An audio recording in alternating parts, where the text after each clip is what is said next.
Então, Josué capítulo 24, no versículo 14 e 15 eu quero reler.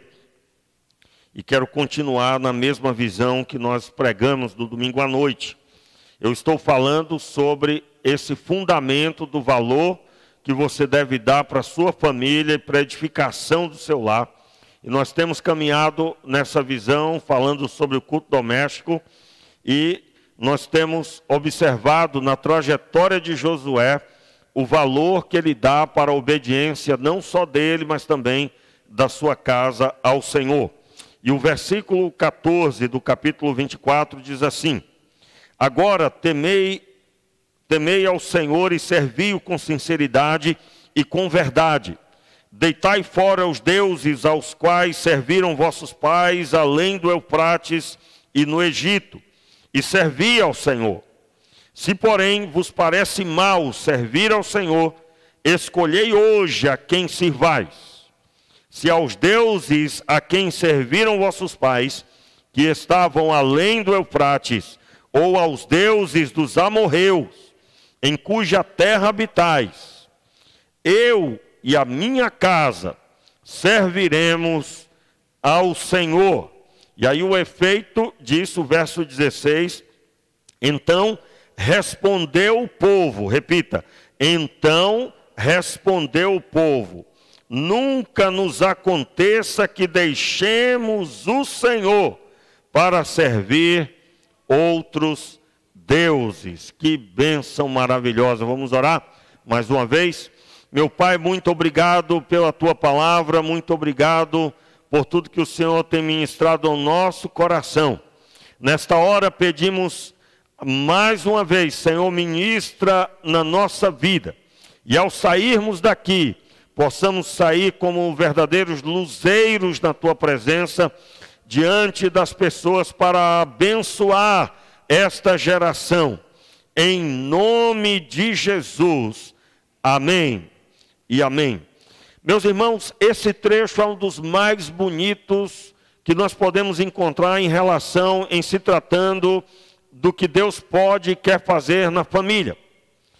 A fidelidade é algo não só para o líder, mas também para a família deste homem. E Josué, que sucedeu Moisés, ele declara com ímpeto: eu e minha casa serviremos ao Senhor. Talvez quando você leu na tradução que diz: porém, eu e a minha casa serviremos ao Senhor. Em outras palavras, Josué era uma pessoa convicta, decidida. Ele não estava esperando a fidelidade do povo para ser fiel.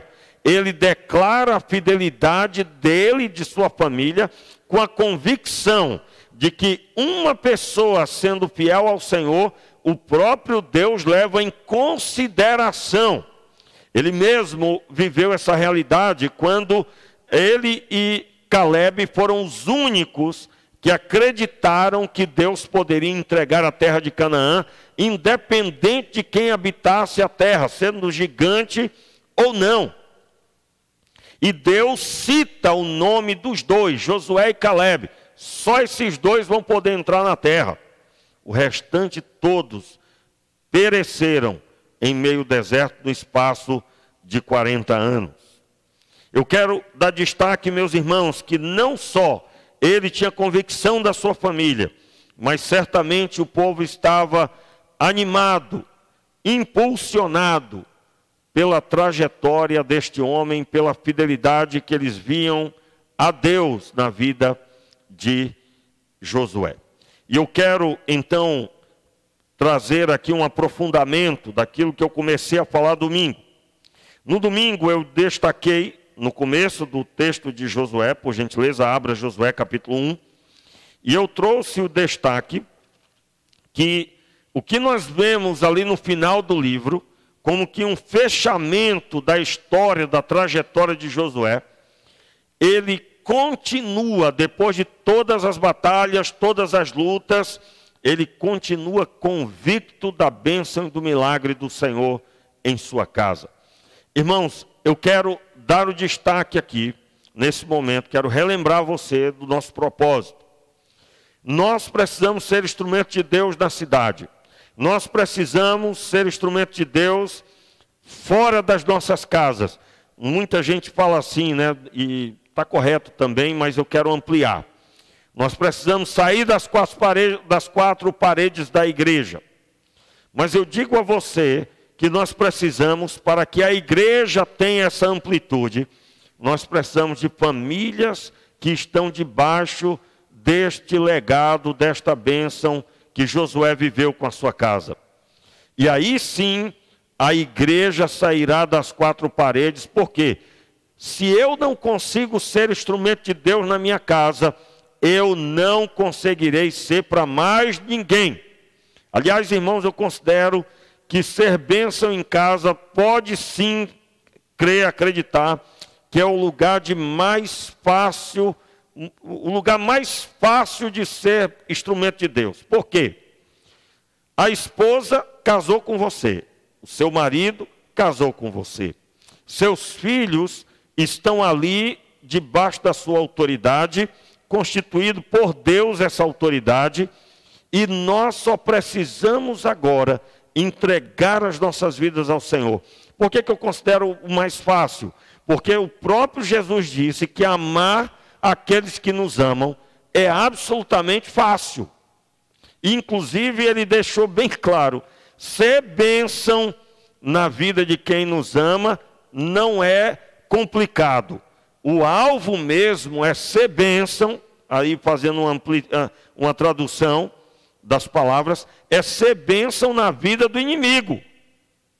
Porque o inimigo não ama, pelo contrário, quer prejudicar. Então, em um lar, por mais conflitos que tenha havido, dado as circunstâncias de pecado, mas há uma raiz chamada origem chamada família. Já dizia alguém, né, que os irmãos, dois irmãos podem até brigar, mas logo eles estão de volta no relacionamento, que é família. Então, pode acreditar em uma coisa. Você está num ambiente absolutamente propício a você ser facilmente instrumento de Deus. Agora, quando que isso não é a realidade, e nós sabemos que não é a realidade em muitos lugares? Quando a fidelidade passa longe, para aqueles que são crentes. E é claro, aqueles que não conhecem a Deus, destroem a sua família com as próprias atitudes, pois estão em trevas, literalmente, não conhecem a Deus e não sabem o que é a luz, pois habitam em trevas. Mas nós que servimos ao Senhor, nós temos um ambiente propício à obediência, à fidelidade, que é a família. E por que mesmo famílias crentes, há muitas vezes tantos problemas? Se resume em uma única coisa: falta de caminhada com Deus. E eu quero observar com você a caminhada de Josué, visando inspirar o seu coração, e eu creio que respondendo, talvez, frutos que você está colhendo, frutos ruins, né? Frutos ruins, frutos difíceis de lidar, frutos podres. Já viu aquele fruto que antes de você colher, ele já está danificado, já está com ali algum problema?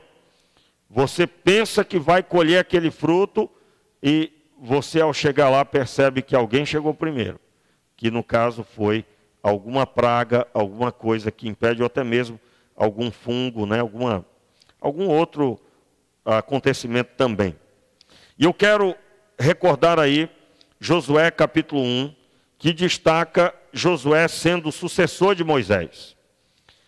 E eu narrei com você algumas palavras a respeito, eu vou narrar de novo, vou conversar de novo com você, mas eu quero voltar um pouquinho mais e quero voltar no texto de Êxodo. Abra aí Êxodo capítulo 17, por gentileza. Provavelmente nós estamos aqui para observar o episódio, um dos principais, iniciais, mas principais episódios que Josué estava envolvido. Abra aí, Êxodo capítulo 17. Êxodo capítulo 17. Deixa eu só pegar aqui o meu celular. Obrigado. Êxodo, capítulo 17, você vai encontrar aí, a partir do verso 8. Quando encontraram, digam amém. Muito bem. Logo quando observo Josué, o texto de Êxodo 17, você vai encontrar logo aí a batalha que houve entre o povo de Israel e Amaleque.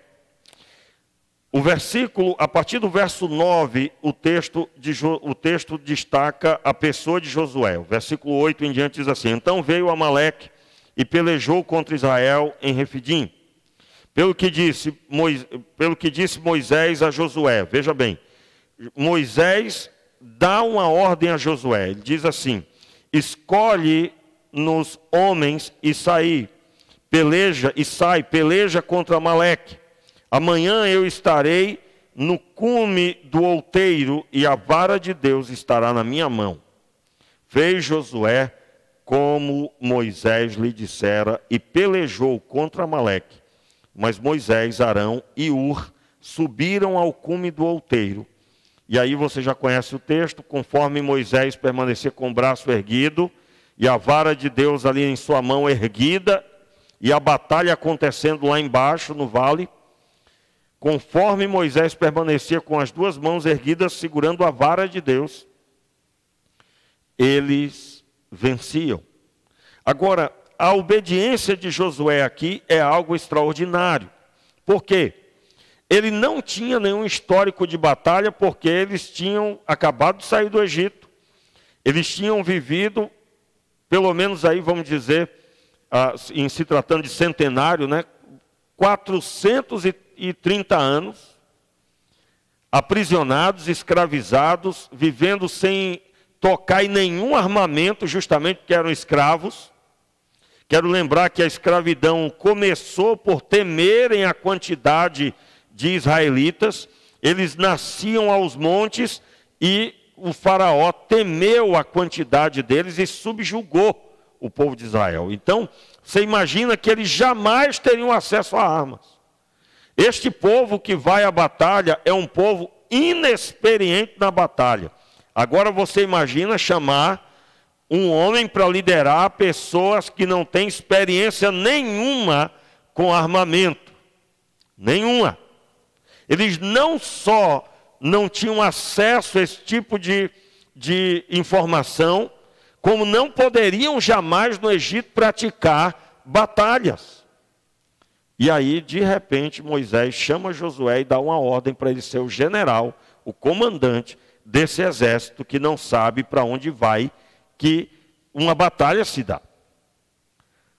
Em outras palavras, o texto está mostrando que Josué, ele acreditava puramente na presença, no poder de Deus, na mão do Senhor que agia através de Moisés.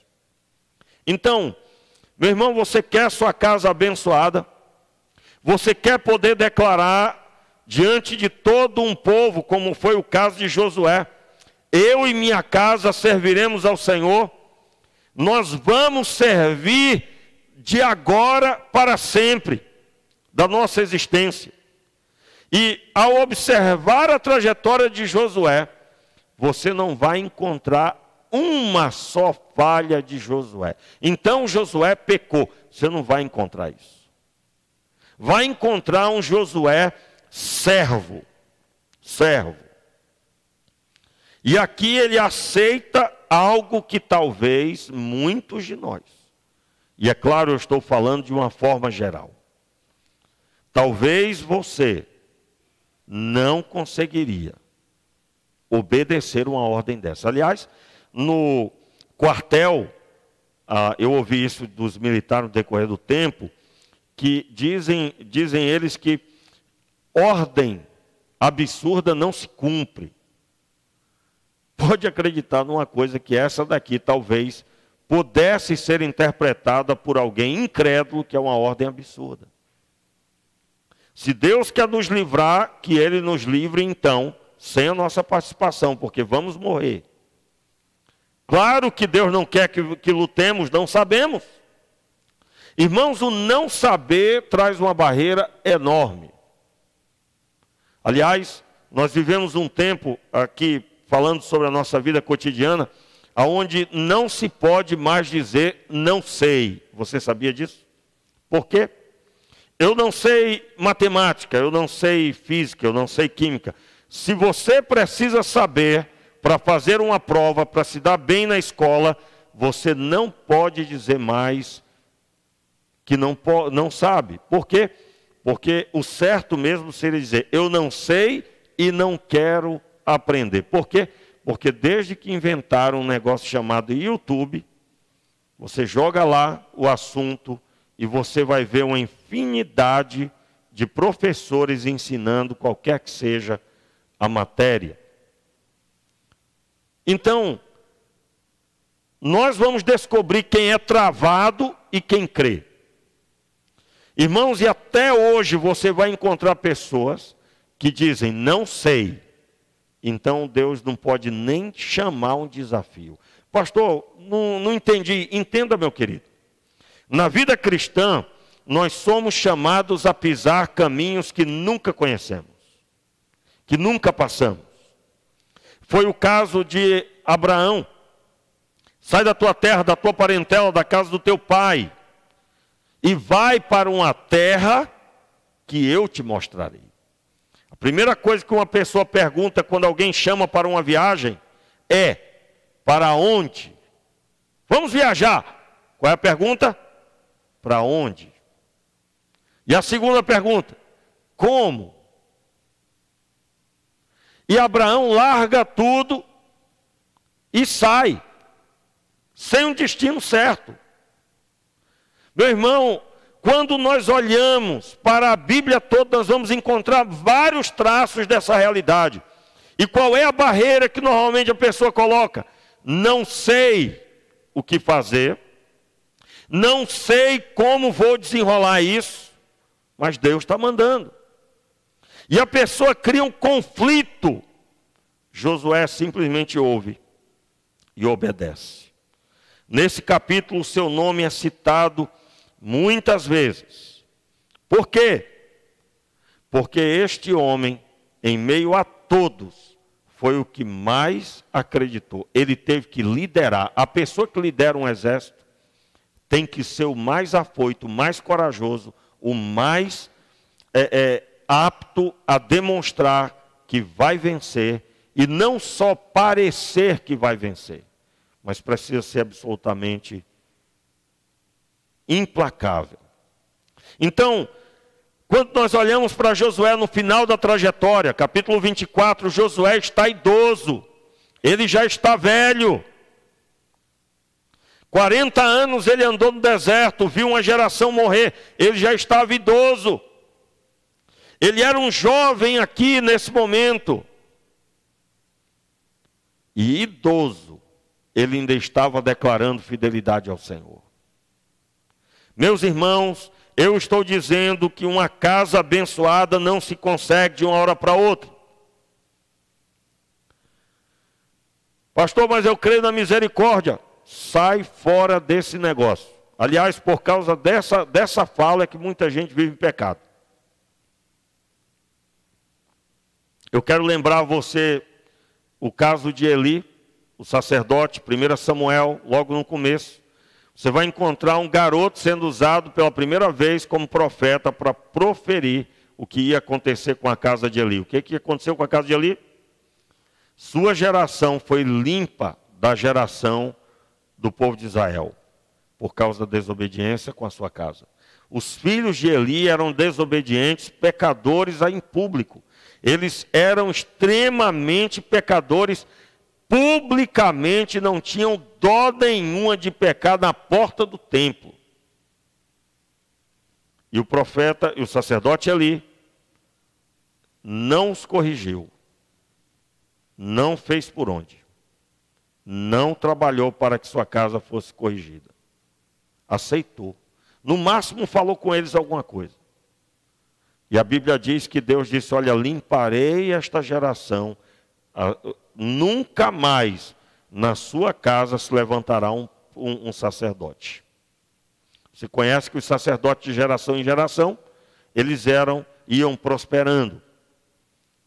E eram sempre sacerdotes.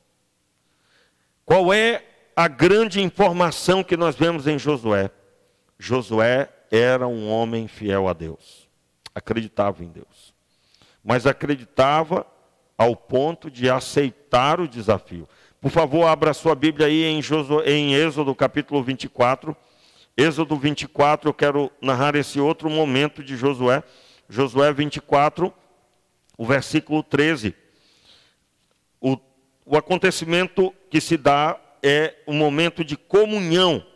Ele parece estar invisível aqui, pois muita gente nem percebe esse homem. Mas no verso 13, Êxodo, 24, versículo 13, diz assim: levantou-se Moisés com Josué, seu servidor, e subiu ao monte de Deus. Quando Moisés subiu para receber a revelação da lei, para receber as palavras do Senhor, ele não subiu sozinho. Ele tinha com ele Josué. E isso na primeira vez e também na segunda vez. Logo mais à frente, capítulo 32, versículo 17. Capítulo 32, verso 17. Diz assim: ora, ouvindo Josué a voz do povo que jubilava, disse a Moisés: barulho de guerra há no arraial. E aí segue o texto, você já conhece, o povo estava alvoroçado, não era por barulho de guerra, Josué entendeu que era. Mas eles estavam adorando um bezerro de ouro. Josué avisa Moisés. Ele estava lá. Ele não só sobe para contemplar como o tabernáculo deveria ser, aquele é o trecho que narra o primeiro momento, mas ele sobe para estar com Moisés, dando apoio a Moisés. Veja bem, Moisés é a figura de Jesus no Novo Testamento. Moisés teve que enfrentar Faraó. Faraó é a figura de Satanás no Novo Testamento. Da mesma forma que o povo de Deus estava aprisionado, todos nós estávamos em trevas, aprisionados, numa linguagem de Novo Testamento. Da mesma forma que Moisés falou com Faraó, solta o povo, Jesus também ordenava ao mal que largasse o povo. E venceu na cruz do Calvário a pessoa de Satanás, pagando o preço pelo pecado dos homens. Ele deu a sua própria vida e agora Satanás não tem absolutamente autoridade para levar os homens cativos mediante a autoridade da obra salvífica que foi feita por Jesus. Quem foi que idealizou tudo isso? O nosso Deus e Pai. Então, a figura aqui é a figura de Jesus. Na teologia nós chamamos isso de tipologia. Moisés é um tipo de Jesus. O que é uma tipologia? É quando você olha para o Antigo Testamento e vê o que aconteceu no Antigo Testamento, no Novo Testamento. É uma tipologia. E aqui acontece algo que da mesma forma é a proposta no Novo Testamento. Veja bem, Josué se torna aquele que substitui Moisés. Da mesma forma, quando Jesus veio, ele teve com ele 12 discípulos. Dos 12, 11 permaneceram. Judas se matou. Os 11 receberam a incumbência de agora agirem conforme contemplaram na pessoa de Jesus. Vão e preguem o Evangelho. O que é o Evangelho? É como Jesus era e o que ele fez. A boa nova é que Deus amou o mundo de tal maneira que deu o seu Filho unigênito para que todo aquele que nele crê não pereça, mas tenha vida eterna. Nesse versículo você encontra o resumo da boa nova. Deus deu o seu Filho, Ele pisou a terra, Ele morreu em nosso lugar. E morreu para quê? Para que tenhamos vida. Eu quero dizer para você que Deus amou você. E Ele amou de tal maneira que deixou Jesus para ser o modelo da sua vida, o modelo de vida que você vai adotar no seu coração. Talvez você já se perguntou, por que é que os crentes, falando numa linguagem de quem está falando sem conhecer, por que é que os crentes agora têm que mudar de vida, têm que deixar uma série de coisas, têm que fazer uma porção de coisas? Normalmente as pessoas que não entendem falam assim. Na verdade, quando uma pessoa entrega a sua vida a Deus, ela está entregando sob a ótica do que Deus mostrou na pessoa de Jesus. Nós temos ensinado, não é? Como que eu vou ter certeza que eu vou agradar a Deus? Eu tenho que olhar para Jesus. E o que eu vejo em Jesus, eu tenho que trazer sobre a minha vida. Por isso que nos chamamos cristãos, que a palavra cristão, a tradução do texto grego é pequeno Cristo. Cristo numa condição menor, mas Cristo. Onde é citado pela primeira vez, em Atos dos Apóstolos, você vai encontrar os discípulos são chamados pela primeira vez de cristãos. Ou seja, esses são aqueles que lembram o seu Salvador. Lembram aquele que os salvou. Meus irmãos, da mesma forma que Josué andou com Moisés, nós precisamos andar com Jesus. Da mesma forma que Moisés certamente influenciou a vida de Josué, nós precisamos receber a influência de Jesus sobre a nossa vida. Claro, pastor, claro que devemos receber a influência de Jesus. Meus irmãos, nós passamos alguns meses pregando aqui sobre a consolidação dos discípulos, e uma das coisas que para mim mais mexeu no meu coração foi o trecho de Pedro, quando ele foi confrontado por Jesus, que ele não deveria olhar para a vida de João e se preocupar com o que Deus ia fazer na vida do apóstolo João. E o Senhor Jesus diz assim: segue-me tu, olhe para mim, não olhe para ele não. Porque todas as vezes que nós tiramos os olhos de Jesus, nós tiramos os olhos daquele que nos influencia. Quando é que eu devo olhar para Jesus? Todo dia, irmãos. Como é que eu faço para olhar para Jesus? Basta você ler a palavra de Deus. Você que é novo na fé, leia os 4 evangelhos. E leia como quem está ouvindo. Porque realmente ele está falando. Meu querido, em nome de Jesus, se nós queremos o resultado do que Josué recebeu, nós precisamos sim entender que não é de uma hora para outra. E eu digo a vocês, irmãos, nós temos que parar com essa complacência pessoal, com essa comparação sem sentido, que para muita gente às vezes tem todo sentido. Você já deve ter visto o relacionamento de um netinho com a sua avó, não é? Eu costumo dizer, eu já disse a algumas vovós, né? Eu disse, olha, a vó nunca vai corrigir com vara. Tem as exceções, mas a maioria esmagadora, ela contempla a criança e se alegra só de olhar.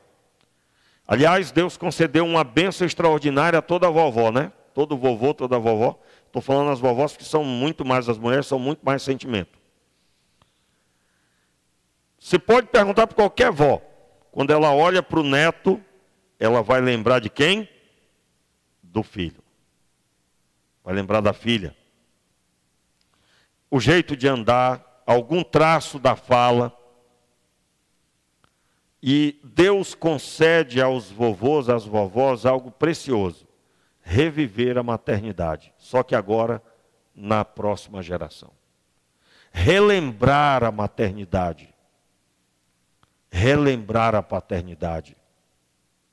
Porque ao ver uma criança pequena crescendo e com os mesmos traços que lembram o filho ou a filha, há aí uma celebração de amor. E é por isso, pode acreditar, que você vai encontrar a maioria das vovós alegres de fazer todas as vontades de seus netos. E quantas vezes eu já tive que dizer para a avó, né, quando eu falava pessoalmente, só não está errada não de fazer o Nescau a hora que ele quiser. Só não está errada não de estar toda hora buscando fazer a vontade do filho, do neto. Não, não. Eu entendo isso. Mas Deus não criou os filhos fruto dos avós. Os filhos são fruto dos pais. E os pais é que devem corrigir. Meu irmão, vó e vô, é para em dias especiais ou em momentos necessários celebrar que a família está aumentando e as gerações estão seguindo. Infelizmente, por causa do pecado, por causa das circunstâncias, muitas vezes os avós são os pais, né? Mas não era para ser assim. Eu não digo desprezando o valor de quem cria, mas eu estou dizendo que na sua origem Deus criou Adão e Eva para que tivessem seus filhos. Somente os pais terão o pulso para corrigir os seus filhos. Mas muitas vezes, meus irmãos, nós transferimos o tipo de relacionamento que nós temos na terra, se os nossos pais são complacentes ou foram complacentes com nossos erros. E transferimos isso para nosso entendimento de Deus. E aí, isso abre porta para o quê? Para uma vida de altos e baixos, e Deus certamente me entende. Pastor, eu posso estar errado, Deus me ama, não é verdade? É verdade. Mas se você permanecer errado, Ele vai te corrigir. Você sendo fiel a sua vida toda, como Josué foi, Deus vai te amar mais do que antes. Sim ou não? Sim ou não? Não. O amor de Deus para com você não muda. Porque você ganhou muita gente. Porque você é um pastor. Porque você já foi pastor. O amor de Deus não muda se você fez muito. Se sua família todos são cheios do Espírito. Depois de muito trabalho em Deus. Deus não ama você mais do que antes, não. Mas se eu pecar, pastor, Deus me ama? Ama do mesmo jeito. A única diferença é que em um estado Ele pode manifestar esse amor. Se você assume a trajetória de Jesus na sua vida, você terá o compartilhar do amor de Deus em seu coração. Se você caminha para a desobediência, você saberá que Deus te ama, mas não poderá provar do seu amor. Você saberá que Ele te ama, mas você não sentirá o seu amor em seu coração. Um dia eu explicava a uma pessoa que estava se sentindo um tanto sozinha em se tratando da vontade de Deus, da presença de Deus, e eu perguntei, eu digo, você lembra da última vez que você fez uma coisa muito errada? Eu digo, lembro. Como é que você se sentiu? Eu me senti muito mal. E agora, como é que você está se sentindo? Não estou sentindo nada disso. Pois é, isso é o seu normal. Meus irmãos, eu quero dizer aqui para você, que muitas vezes você está no seu normal e você não compreendeu ainda. O que é o normal? Você está se sentindo tranquilamente, é claro. Aquela pessoa, no caso que eu estava aconselhando, ela estava, na verdade, incomodada com a série de acontecimentos. E ela entendia que precisava do ombro de Deus palpável com ela. Mas é ela que entendia isso. Não quer dizer que era para ser isso. E acredito eu que depois de uma conversa longa, ela compreendeu isso. Eu acredito plenamente. Na verdade, meus queridos, nós só descobrimos que estamos no normal quando, por acidente, cometemos um pecado. E aí um vazio enche o nosso coração.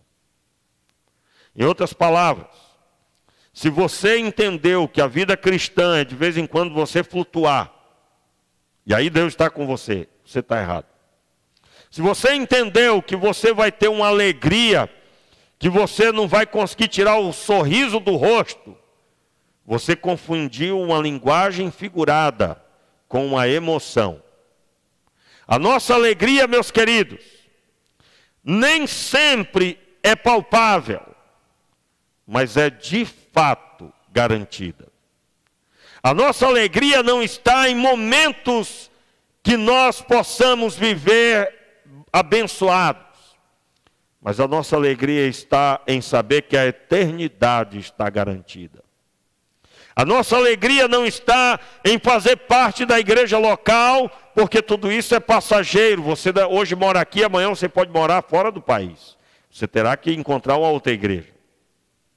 Mas a nossa alegria está firmada em ter o nome escrito no livro da vida, em um lugar que o diabo não pode apagar, pois é na presença de Deus, e foi o próprio Deus que escreveu. Meu irmão, eu quero chamar a sua atenção, porque eu creio plenamente que você quer um lar abençoado. Mas eu estou dizendo que isso é fruto de uma caminhada com Deus.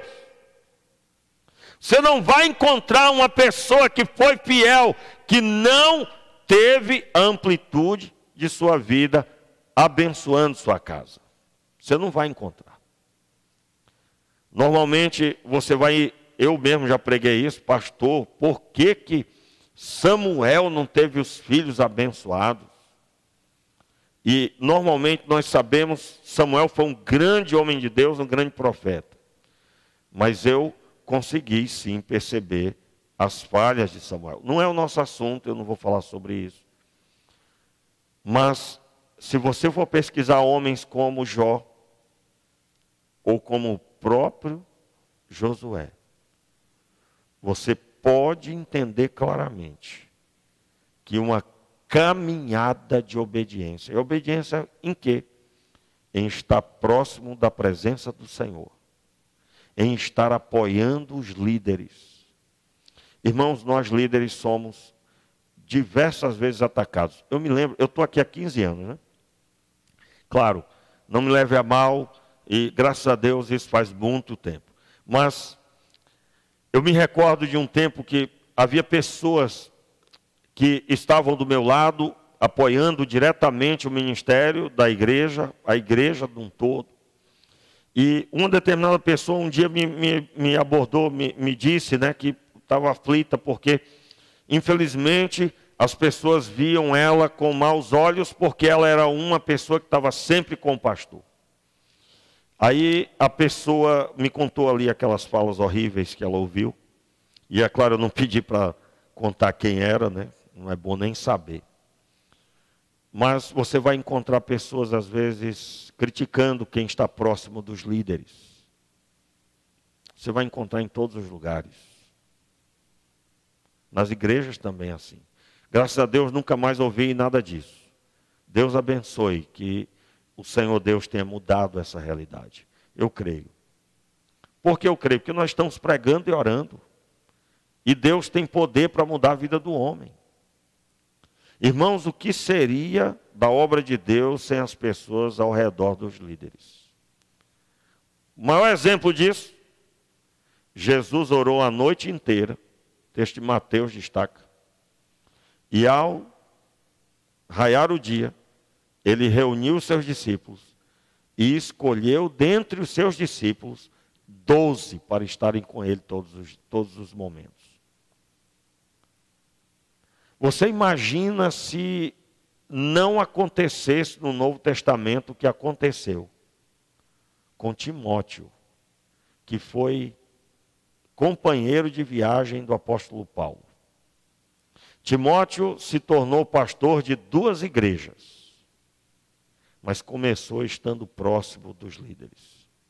do líder naquele momento. Eu quero encorajar você, em primeiro lugar, a ter comunhão com Deus.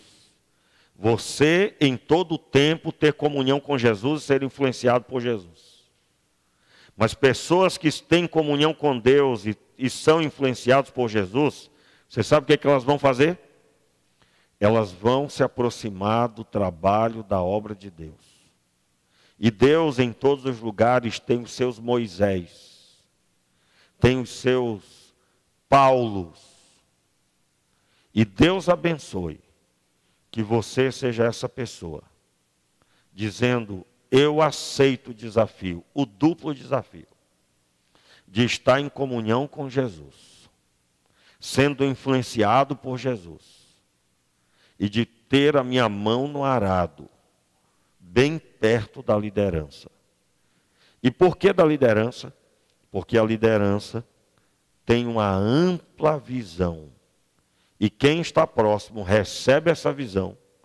E automaticamente você vai saber o seu lugar para avançar no trabalho da obra do Senhor. Se você até aqui diz que é cheio do Espírito Santo e que tem comunhão com Deus, mas você está olhando de longe a liderança, eu quero convidar você a rever os seus conceitos. Porque homem de Deus, uma mulher de Deus, um homem de Deus, ele sempre estará abençoando pessoas. E abençoando através da organização chamada Corpo de Cristo, que é muito maior do que uma igreja local. Fique de pé no seu lugar. Vamos orar. E eu quero, nesta noite, convidar você, que eu creio plenamente, que deseja ter sua casa abençoada, a receber no seu coração essa palavra. O Senhor Deus está te chamando para uma comunhão profunda, para uma fidelidade intensa e para pôr a mão no arado na obra local. Nós teremos dentro em breve um trabalho de grupos de comunhão visando estudar a Bíblia nos lares. Que o Senhor Deus toque o seu coração e você disponibilize a sua casa. Que você disponibilize o seu coração para ser o anfitrião dessa reunião, para ser talvez o líder desse trabalho local na sua casa, visando ganhar as pessoas ao seu redor na sua rua. Eu estou aqui dizendo que há muito mais. Pastor, aonde eu posso ajudar aqui no culto? Não, meu irmão, é muito maior. O ID é por todo o mundo. E Deus entregou nas nossas mãos este território chamado Bairro do Frade, Angra dos Reis, bairro Cunhambebe, Frade, como você quiser chamar. Deus entregou esta parte de Angra dos Reis, essa parte das nações, essa parte do Brasil, essa parte do estado do Rio de Janeiro, essa parte de Angra dos Reis. E como é que nós estamos visando fazer? Primeiro na minha casa, depois para a vizinhança, e aí sim, até os confins da terra. Feche os teus olhos e ore ao Senhor agora se entregando a Ele. Você crê nisso? Você crê nisso? Então entregue sua vida ao Senhor. Diga a Ele, Senhor, prepara a minha vida. Senhor, eu quero ser obediente a partir de hoje. Eu quero mudar a minha postura diante de Ti. E eu aceito o duplo chamado de ter comunhão com Jesus e comunhão com a obra do Senhor, com minha mão bem firme no arado. Em nome de Jesus. Pai, na Tua presença nós nos apresentamos. E pedimos, Pai, o Teu milagre, a Tua mão poderosa, a intensa mão do Senhor, transformando a nossa vida. Quebrando, Senhor, tudo tem que ser quebrado no nosso coração. Toda dureza, toda altivez, toda visão inadequada, lançamos fora e declaramos caída por terra em nome de Jesus. E declaramos, Pai, o Teu nome prevalecendo no nosso coração, trazendo novidade de vida, trazendo intensidade da Tua presença. Meu Pai, mude a nossa história, mude o nosso coração. Oramos, Pai, entregando cada um dos Teus filhos que nos acompanham em todos os lugares desse momento, em tantos lugares desse momento. E nós oramos entregando nas tuas mãos agora os teus filhos aqui presentes. Seja o teu nome sobre cada um. Seja cada um posto, Senhor, no trilho, posto no caminho reto do Senhor, e dando muito fruto para a glória do Senhor, em nome de Jesus. E agora, que o amor de Deus, que a graça do nosso Senhor